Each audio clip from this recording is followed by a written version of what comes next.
Wait, you mean to tell me you're just going to gain all of your weight back if you stop your GLP-1 medication? Well, let's discuss it. Hi, I'm Dr. Jeremy Briner, bariatric and foregut surgeon and obesity medicine specialist. I recently got this question. This person asked, I thought when you started taking a GLP-1, you had to take them forever. This is such a good question and one that I'm asked every day in clinic. So let's talk about the data. The SURMOUNT-4 trial is the study that looked at tirzepatide. They actually followed patients for a year after discontinuing the medication. And this is what it showed. Almost everyone had some degree of weight regain in the first year after stopping that medication. So looking first at that green line, 17% of participants regained about 25% of the weight they lost. Now looking at the blue line, about 25% of participants regained about 50% of the weight they had lost. Now the majority of the participants fall in this red line category. 32% of participants regained about 3/4 of the weight they lost, and the last 24% regained almost all of the weight they had lost. Now, this data only shows us what happens over the course of a year after stopping the medication. I suspect that if we followed these people out further with no intervention,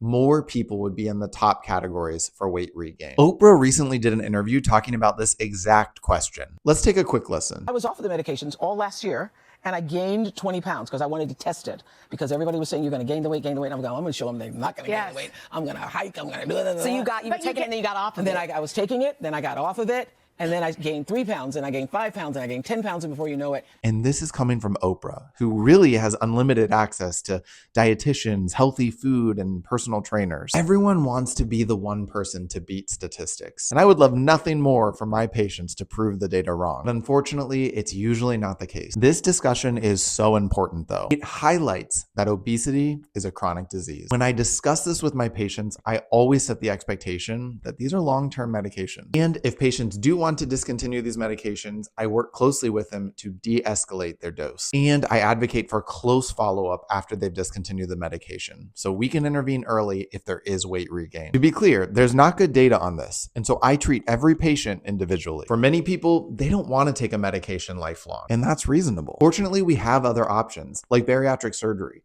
which is our most powerful tool for safe and effective lifelong weight loss. Other people aren't at a point in their life where surgery is something they want to consider, and that's reasonable too. My job as a comprehensive obesity specialist is to empower my patients with the knowledge of all the tools available to them and giving them realistic expectations for each of them. I work with them to not only give them these tools, but to make sure that they have access to dietitians, physical therapists, and obesity psychologists. This comprehensive approach is how patients will be successful. So let me know. Do you have any questions about bariatric surgery, weight loss medications, or weight loss in general? Leave them below and I'll be happy to answer them.